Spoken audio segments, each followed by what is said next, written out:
Bonjour et bienvenue à la minute de formation offerte par Actualisation. Cette semaine, nous allons voir le stress et la contagion émotionnelle. L'objectif est de se sensibiliser à la contagion émotionnelle et devenir plus résilient face au stress ressenti par l'entourage. Saviez-vous que notre cerveau fonctionne de telle façon que le stress ressenti par les autres peut se propager et nous affecter?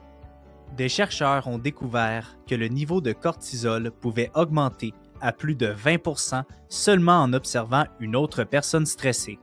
Dans notre cerveau, nous avons des neurones miroirs qui peuvent s'activer afin de nous permettre de sympathiser avec autrui.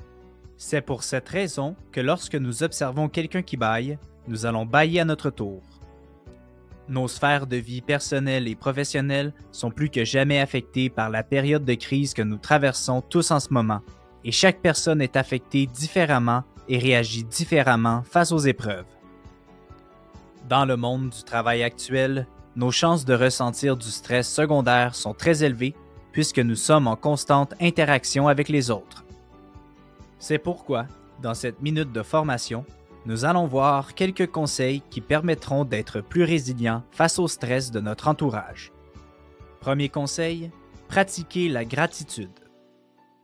Par exemple, pratiquer la psychologie positive chaque matin afin d'améliorer l'état d'esprit et développer une immunité émotionnelle. Ceci peut être fait en prenant quelques minutes pour méditer, écouter de la musique qui vous rend joyeux ou en citant les choses pour lesquelles vous êtes reconnaissant. Deuxième conseil, éviter de prendre les choses personnelles et renforcer son estime de soi. Une estime de soi stable et élevée permet de faire face à n'importe quelle situation qui surgit. Ainsi, travailler sur l'augmentation de l'estime de soi peut se faire en célébrant les petites victoires et en se disant que vous êtes le maître de contrôle de tout ce qui vous arrive.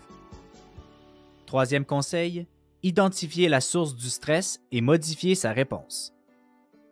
Vous craignez que votre journée de travail soit stressante et que le stress ressenti par votre collègue déteigne sur vous?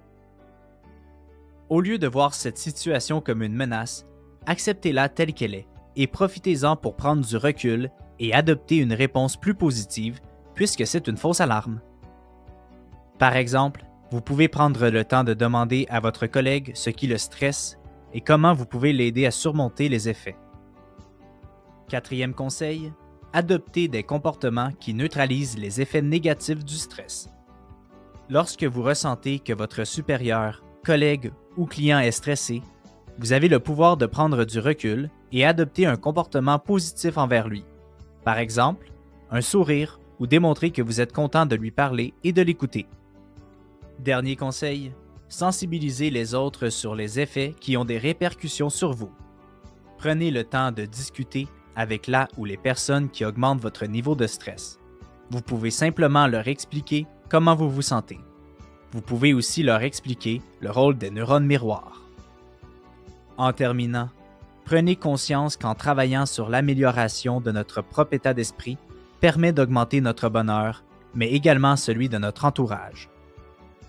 C'est ainsi que se termine la minute de formation de cette semaine. On se donne rendez-vous la semaine prochaine.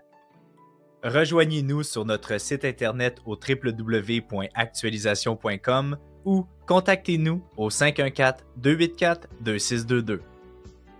Actualisation, formation et conseils depuis 1970.